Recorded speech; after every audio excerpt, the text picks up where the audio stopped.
Chapter 8. I am not your perfect Mexican daughter. Ama asks me to clean houses with her today. Scratch that. She forces me to clean houses with her today. The lady she usually works with pulled a muscle in her back and can't get out of bed. Not only that, Ama says I should earn my quinceañera, even though I'd rather eat a bowl of amoebas than go through with it. Now that I'm almost a woman, it's time I learn to be responsible, Ama says. Not exactly the way I want to spend a Saturday, but I have no choice. What am I going to say? Go clean those mansions by your damn self? I feel like writing and taking a nap? That would not be acceptable, especially since Olga, my angelic sister, was our mother's reliable helper. All the houses we have to clean are in Lincoln Park, one of the richest neighborhoods in Chicago. The first one belongs to a man who isn't home. It's already spotless, so it only takes about an hour, easy breezy. People really do spend money on the dumbest things. The second house is a few blocks away, and the owner is an uptight lawyer who peers over our shoulders the whole time, talking to us in her horrible high school Spanish, even though I can guarantee my English is better than hers. I hate her and her beige furniture from the start, but I just play along and pretend me no speak English. Ama says it's best not to talk to them if it can be avoided. It takes us 3 hours to finish because we have to do laundry too. I don't know why she can't do it herself. I mean, she was there the whole entire time. Some people are so lazy. The last place is a 2-story brownstone near the DePaul campus. The owner tells us he's a professor of anthropology, as if we care. A real prig, too. He introduces himself as Dr. Scheinberg and uses the word propitious. I know what that means, too, of course. I read, duh. But why would you use words like that with a Mexican cleaning lady? As Mr. Ingman says, know your audience. Dr. Scheinberg tells us he'll be back in 3.5 hours. When he says farewell instead of goodbye, I want to punch him right in the throat, but I just smile and wave back. The house looks like a museum. It's filled with multicolored rugs, brown and black African masks, and statues of men and women in weird sexual positions. Everything looks like it costs thousands of dollars and belongs in a glass case. At first glance, it appears to be clean, but when you look closer, there are crumbs and filth everywhere, dust bunnies the size of rabbits. Ave Maria Purissima, Ama mutters, and makes the sign of the cross. She probably thinks he's a Satanist. She's always assuming people are Satanists. Ama says we should begin with the most disgusting parts of the house, the bathrooms. Better to get them over with. The master bathroom is covered with piles of wet clothes and towels. The sink is smeared with gobs of toothpaste and little black hairs. Gross. I kick everything to the side and approach the toilet. It only makes sense to start with the worst of the worst. I put on the gloves Ama gave me, take the brush from its stand, and hold my breath. Go on, Ama says. This is what I was dreading the most. I can deal with filth, but toilets? Other people's toilets always upset me. I once got a urinary tract infection after holding in my pee for hours because I couldn't find a suitable bathroom. The other 2 we scrubbed today were easy because they were already relatively clean, but I doubt that's going to be the case here. I lift the lid and it's worse than I expect. Much worse. A giant black turd. Is this real? Is this some kind of joke? Is there a hidden camera somewhere? I jump back and begin to gag. My eyes water. What the hell does this man eat? Coal? Don't be so delicate. Flush it and clean it, Ama says, rolling her eyes, as if she sees this kind of biological warfare on a daily basis. Well, she might, actually. I breathe through my mouth and try to clean it as quickly as possible. When we're finished with the master bathroom, we move on to the guest bathroom, which seems like a walk in a beautiful garden in comparison. Thank God. Why does one man need more than one toilet? I have no idea. I'm afraid the bedroom is going to be full of sex stuff, but the grossest thing we find is crumpled tissue on the floor next to the bed and nail clippings on his dresser. There are clothes and shoes strewn everywhere, too. I thought I was messy, but this man is a complete barbarian. Next is the kitchen. The fumes burn the inside of my nose as I scour the stove. I wonder how many chemicals Ama is exposed to every day. I wish we had music because the silence is making me restless. All I hear is squeaking, spraying, and wiping. How does Ama do this day in and day out? So, did Olga like to clean with you? I don't know what else to say, but I can't stand that it's so quiet. Like it? Who likes cleaning? No one likes it. It's just what you do. Okay, I'm sorry I asked. Ama looks a little ashamed for being so harsh. It's okay, mija. It seems like she's really trying to think of something to say. How is school? It's okay, I lie. The truth is that school is excruciating. I love reading and learning, but I can't stand everything else. I don't have many friends, and I feel lonely all the time. Ever since Olga died, it's gotten even worse. It's like I don't know how to talk to people. That's why I'm always trying to lose myself in books. I love my English class. Mr. Ingman says I'm a good writer. That's good, Ama says, but she's not paying attention. She doesn't say much whenever I tell her anything about school. She doesn't know a lot about it because she had to drop out when she was in 8th grade to help with the family business. Appa quit when he was in 7th grade in order to work in the fields. It's strange not being able to talk to your parents about something so important.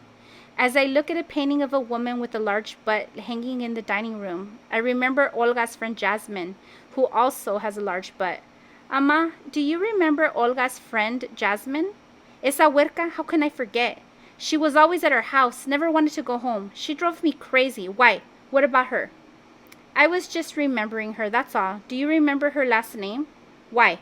Did you see her or something?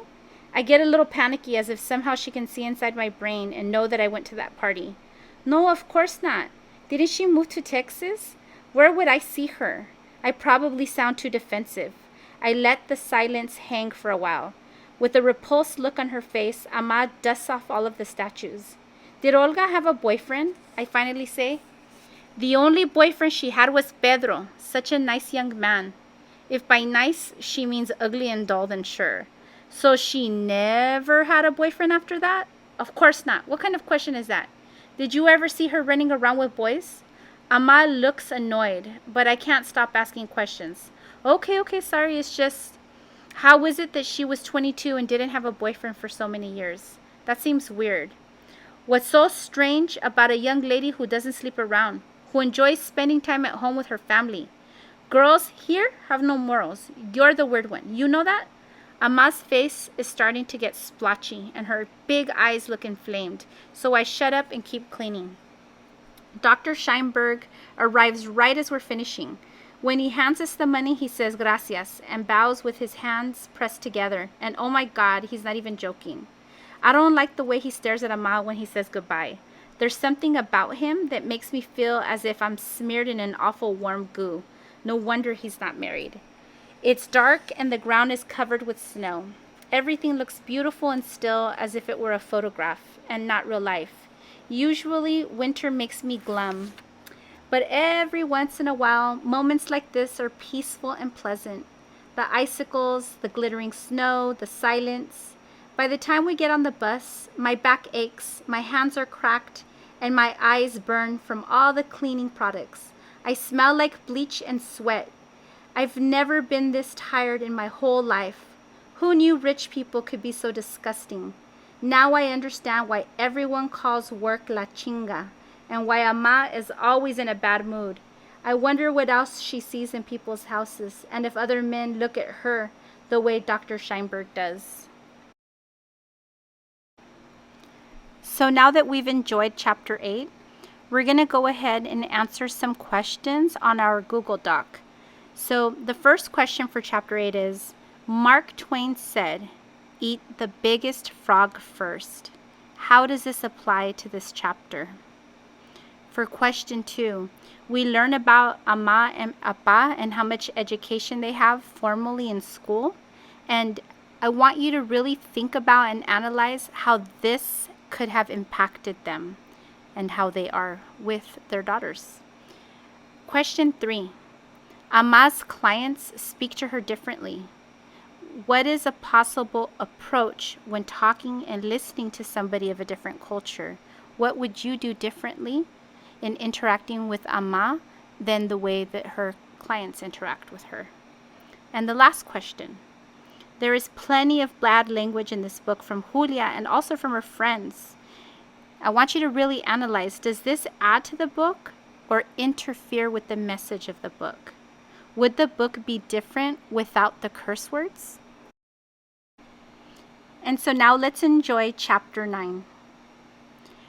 I decide to go to the school dance because the after party is at Alex Tafoya's house.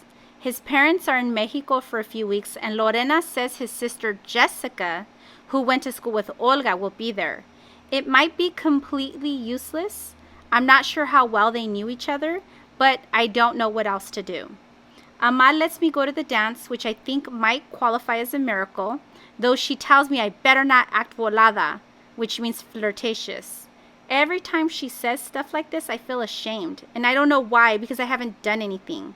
I have to buy a new dress, and Ama says she'll take me to the mall.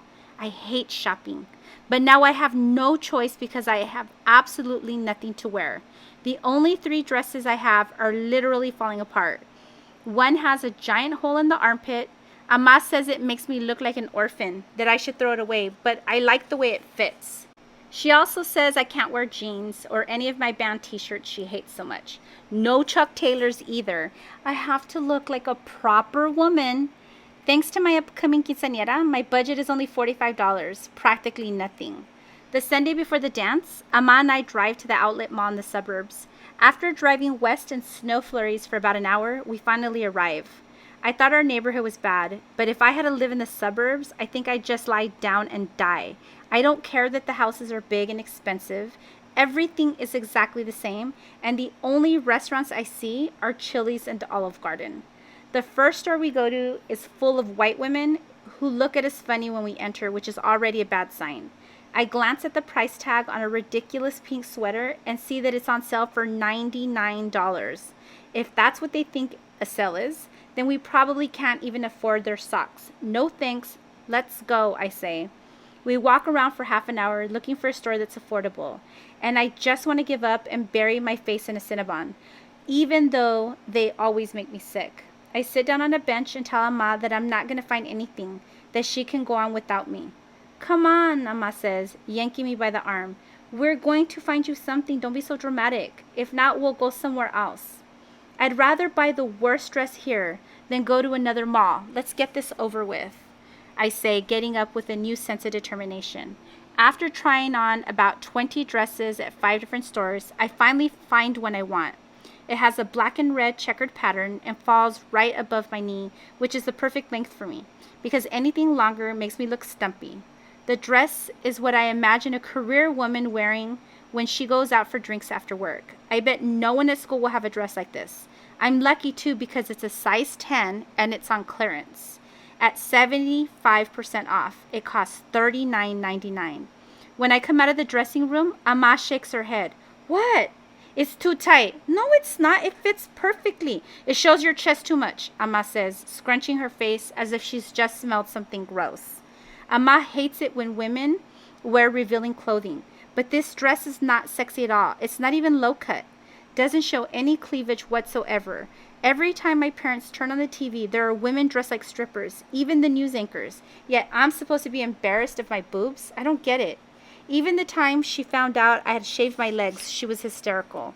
Am I expected to cover myself with cloaks and let my body be covered in dark fur? I think it looks good on me, I tell Ama. I like it, Ama. It's the perfect price. Why do you always have to wear black? Why don't you try a different color, something nice, like yellow or green? A woman comes into the dressing room with an armful of black pants. She gives me an awkward smile as if she somehow knows this is torture for me. Yellow or green? Are you serious? Ama, that's disgusting. It's not proper, Julia. Why can't you understand that? I'm not going to buy it. So you will only buy me a dress that you like, even if I hate it. I should have known shopping with Ama would have been a mistake. Yes, that's right. I can't believe this. Why do you always do this? Why can't I wear what I want? It's not like I'm wearing a pair of Daisy Dukes and a see-through tube top. Remember, you're not the boss here. Why are you always making everything so difficult? Why aren't you ever happy? I try to do something nice and this is how you act? Dios mío. Who would have guessed I would have had such an ungrateful daughter? Ama is highly skilled in the art of guilt trips. She could even win a gold medal. Jesus Christ, don't buy me anything then. I go back into the dressing room, my eyes already brimming. I try to wipe away the tears, but they keep coming and coming. I feel a sob traveling up my body and stop it before it gets past my throat. I'm so frustrated. I don't know what to do with myself. Sometimes when I feel like this, I want to break things. I want to hear things shatter. My heart beats so fast and hard that I can hardly breathe, and I wonder if anything will ever get better. Is this really the way my life is going to be? I look at myself in the mirror one last time. I can't help it if my boobs are big. What am I supposed to do? Strap them down with bandages? I'm tired of people telling me how I should act and how I should look. Only a year and a half left until I leave home. Then no one will be allowed to tell me what to wear or what to do ever. I have to borrow one of Lorena's dresses, which isn't easy because her closet is full of glittery clothes with wacky patterns, and most of them are way too small. Lorena and I are the same height, but she's skinny enough to buy clothes from the kids section sometimes. The one I finally pick is black and stretchy. It barely fits, but it will have to work. It also has a slit up the side, which I think looks elegant. I have to borrow a pair of black flats too because heels are for suckers, I've decided. Lorena and I go to the dance with a group of girls. No dates allowed.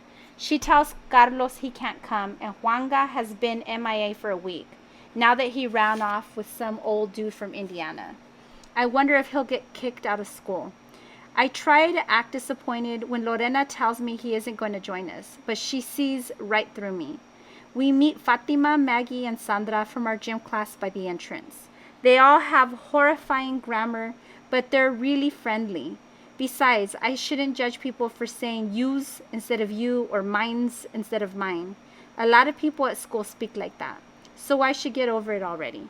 Lorena tells me I'm too uptight, which is why I hardly have any friends. The flashing lights and smoke machine make it hard to see. When my eyes finally adjust, I notice people dancing so close they're practically dry humping. Someone's gonna come out of here pregnant. Lorena and the girls go nuts over a song I don't recognize and run to the dance floor. I decide to stay behind, and after a few minutes, I start worrying about where I should look and where to put my hands. What if I stare at someone too long?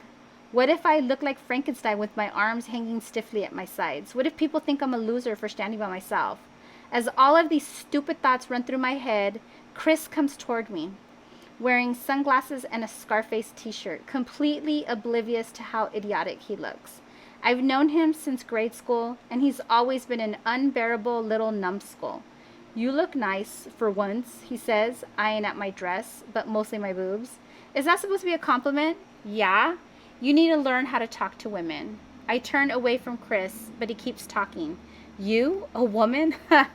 He gets closer and lifts his sunglasses as if trying to get a better look. As if I'm some chunk of beef on clearance he's evaluating. Why you gotta dress stupid all the time? Are you serious? You're such an asshole, Chris. Don't ever talk to me again. Don't even look in my direction, I swear to God. You're conceited. That's your problem. You think you're better than everybody. You think you're all smart, talking like a white girl and shit. Who do you think you are talking to me like that? I'm so angry, my hands are shaking. I want to slap his sunglasses off his face, but it's not worth it. He'll probably end up living in his mom's basement until he's 40. That should be punishment enough. I find the girls dancing like it's their last day on earth, their hands flying in the air and their hips swinging back and forth. They form a circle and shake their butts against me, which makes me laugh. When they finally turn on the lights, Lorena tells me that we can walk to the after party because it's only 2 blocks away. Are you absolutely sure his sister's going to be there? Because you know I'm going to get in trouble, right? I didn't tell my mom because she'd never let me go.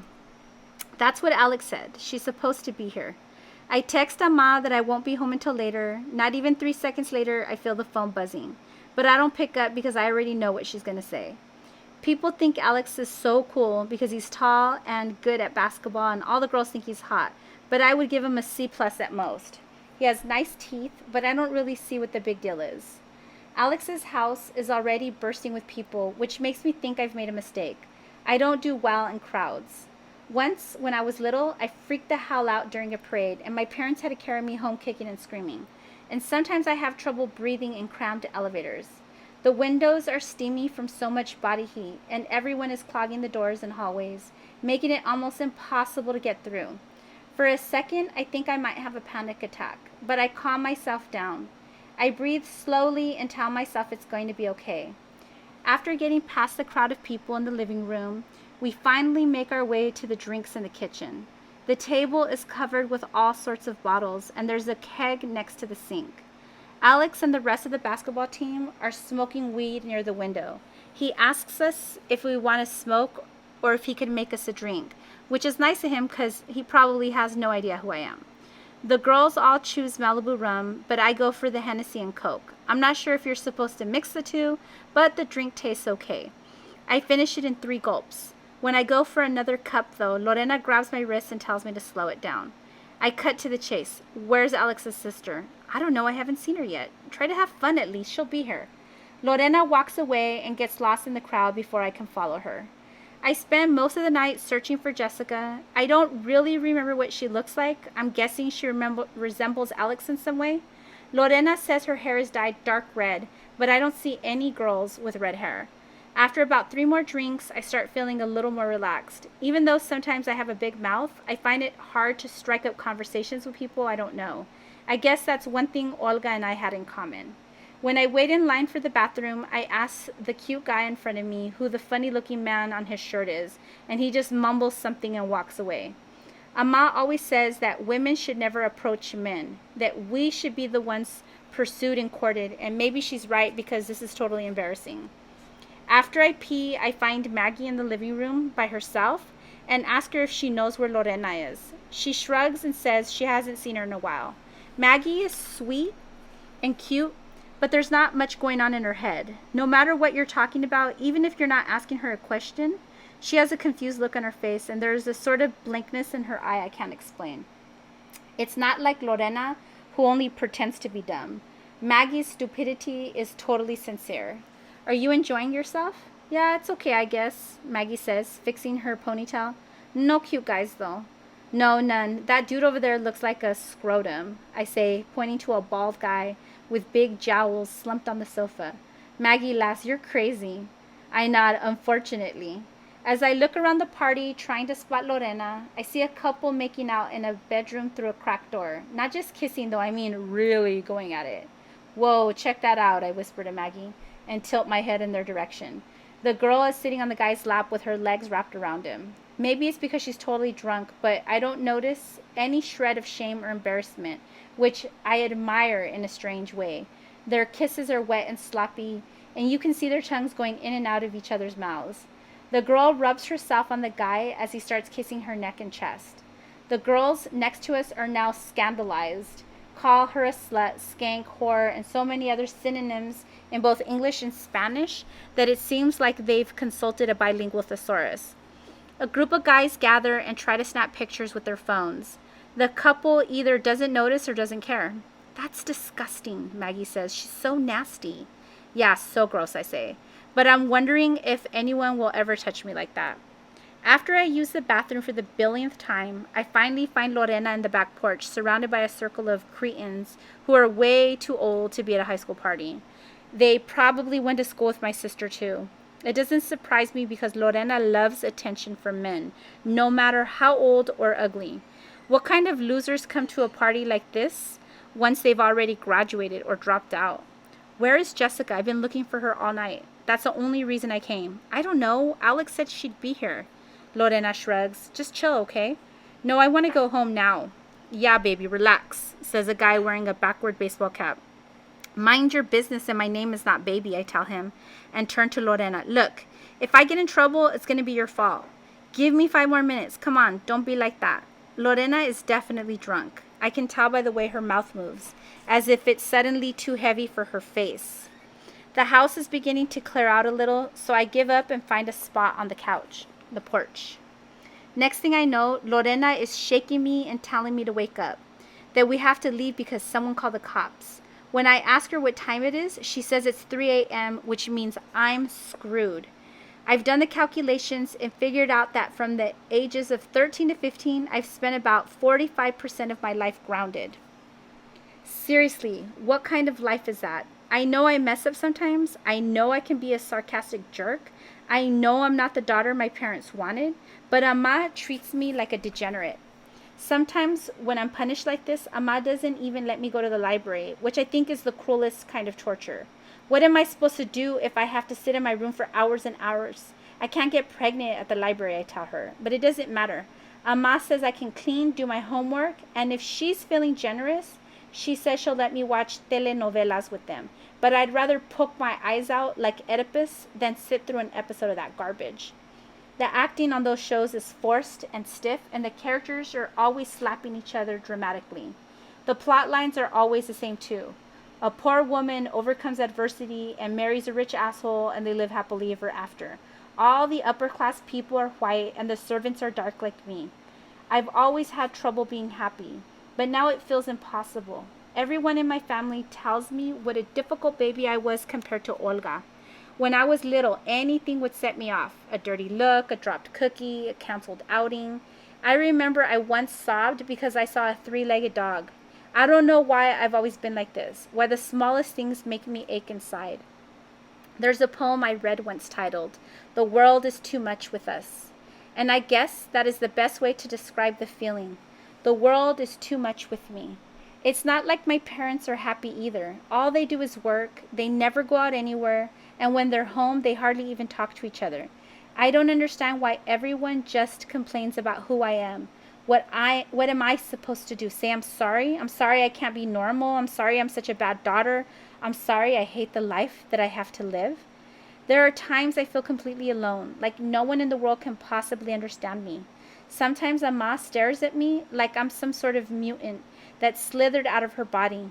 Lorena listens, which I appreciate, but she doesn't really get it. She's practically a science genius, but she doesn't care about literature or art. I don't think anyone likes what I like. Sometimes I feel so lonely and hopeless that I don't know what to do. Usually, I just bottle up all of my feelings and wait until my parents go to sleep so I can cry, which I know is totally pathetic. If I can't wait, I do it in the shower. It builds and builds all day, tightening my throat and chest.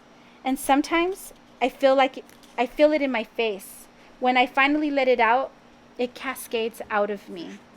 On top of everything, I haven't been able to sleep, even if I'm completely exhausted, even if my body is screaming and begging that it needs to rest. Some nights I just stare at my ceiling for hours and hours.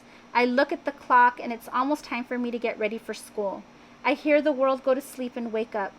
The slowing of traffic, birds chirping, cars starting, my parents making coffee. I've tried everything too. Counting sheep, counting kittens, drinking hot milk, listening to relaxing music, but nothing helps. The times I do sleep, I have nightmares about people trying to murder me in an upside-down house or something equally weird. At least I haven't had any more dreams about Olga. In the mornings, I'm a shred of a person. There are days I feel like I'm being held together by string. Other times I feel entirely unstitched and unhinged. I can barely keep my head up, let alone get good grades so I can get the hell out of here and go to college. I have only a year and a half left, but it feels eternal. It feels infernal. Today, my honors English class, the only class I enjoy, feels like a never-ending burden. Mr. Ingman is going over Huckleberry Finn, which I've already read 3 times, but I can't pay attention. I look out the window at 2 squirrels chasing each other in a tree and think about our upcoming field trip to Warren Dunes. Sometimes nature makes me feel better, more human, like I'm connected to everything and everyone. Other times I want to lie under a tree and dissolve into the earth forever. Mr. Ingman asked the class about the symbolism of the Mississippi River, and though I know it inside and out and no one else ever wants to answer, I don't even bother raising my hand because I'm afraid that if I open my mouth, I'll start crying like a loser and won't be able to stop. After class, Mr. Ingman calls me over to his desk. "Is everything okay, Julia?" I nod. "Are you sure?" He crosses his arms. Ever since I told him my sister died, he looks as if he's trying to stare into my soul or something. "I'm fine," I mumble. "Please don't cry, please don't cry, please don't cry." "You don't seem fine. You look really upset."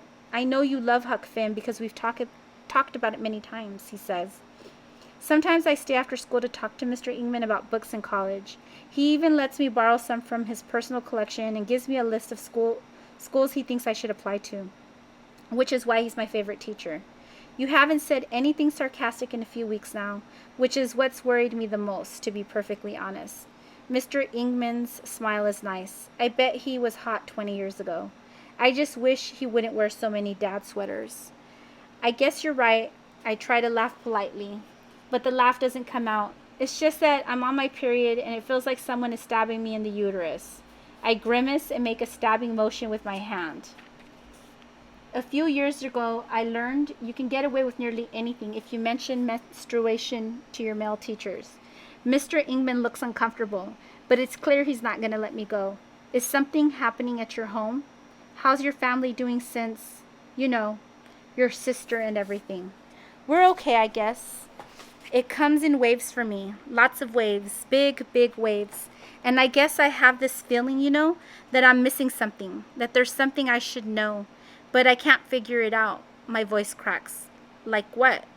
I'm not about to tell Mr. Ingman about the underwear and hotel key, so I just shrug and say, I don't really know. Something's just off. I'm sorry. It must be so hard. He crosses his arms and looks down. It's impossible. And sometimes I think it's my fault. Like, what if I would have done something differently that day? Would she still be alive? You can't think of it that way. Why not? Because it's not your fault. You didn't want your sister to die. Things like this just happen in life. Shit's fucked up sometimes. Mr. Ingman looks embarrassed for swearing, but doesn't apologize. My mother died when I was 10. Heart attack. Just collapsed at work one day. I had been awful to her that morning. I threw a tantrum about my lunch and told her I hated her. And then she died, just like that. Whoa, I'm sorry. I'm stunned. I don't know why, but I always assumed that Mr. Ingman had an easy life. I imagined him growing up with a treehouse or some shit. Does it go away, that feeling? It gets easier, but I still think about her every day, Mr. Ingman sighs and looks out the window. I get a whiff of his aftershave. Something about that smell, the smell of man, is comforting. When I get home, Papa is on the couch soaking his feet in his tub. Because he works all day packaging candy, he always has problems with his body. Cuts, back pains, glue burns, and swollen legs, just to name a few. Some days he works 12 hours and comes back home looking like someone beat him with the bat. A few times a week, they force him to work the night shift too. Appa doesn't say much, but he always tells me, don't work like a donkey like me. Be a secretary and work in a nice office with air conditioning. I never tell him I'd rather clean toilets than be some man's assistant. Fetching coffee and being bossed around by a jerk in a suit. No thanks. Once I told Appa that I wanted to be a writer, but all he said was that I had to make enough money so I didn't have to live in an apartment full of roaches. I never brought it up again. I plop down on the couch before I go to my room and start my homework. Appa is watching Primer Impacto, that horrible tabloid news show that covers the most bizarre stories. Siamese twins, exorcisms, child abuse, hauntings, and disfigured people. I don't know why people watch that stuff. When the segment on the cockroach-eating baby begins, I go into the kitchen for a glass of water. Amma is hunched over the sink, scrubbing pans. I wonder what it's like to clean houses all day and then come home and keep cleaning. I hate seeing her this way because it makes me feel so guilty. Guilty for existing, guilty that she has to work like that for us. How was school? Amma asks and kisses me on the cheek. Even when I'm punished and I'm convinced she doesn't love me anymore, she still kisses me on the cheek. It was okay. You look sick. Have you been eating junk at school? No. Are you lying to me? Amma always asks so many questions. I feel perpetually interrogated. I swear to God, I just ate a sandwich. I don't like the color on your face. Amma gets closer. She smells like dish soap. What color? You look yellow. I'm brown. Definitely not yellow, I say, staring at my arm. Well, you don't look right. I might have to take you to the doctor. You can't have a quinceañera looking like that, you know. You have to be pretty for your family. What will your sister think when she looks down on you from heaven? The thought of Olga sitting in a cloud in the sky watching me is so stupid it almost makes me laugh. Does Ama actually believe she can see us? Is there something you're not telling me, she says, feeling my forehead. I said, no. Jesus Christ, leave me alone. I snap, which surprises both of us. You're gonna be sorry when I'm not around, you'll see. Ama turns back to the sink. She is always going on and on, how she'll be dead one day. Do all mothers do that? It used to make me feel bad, but now it just gets on my nerves. Suddenly, I feel something gurgle inside me, a warm, stretching pain, but it's not my stomach. When I go to the bathroom, I see a smear of reddish brown on my underwear. My period is a week early, but that's what I get for lying. And so now that we've read chapter 9, we're going to go ahead and answer some questions. The first question is, Julia is critical of the suburbs and clerks at the mall. Julia wants to bury her face in a Cinnabon.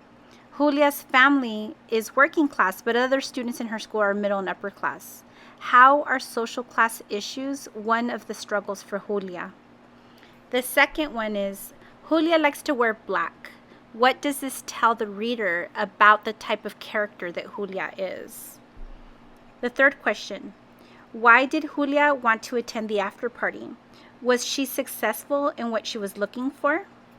Number 4, Julia unravels in this chapter and said, the smallest things make me ache inside.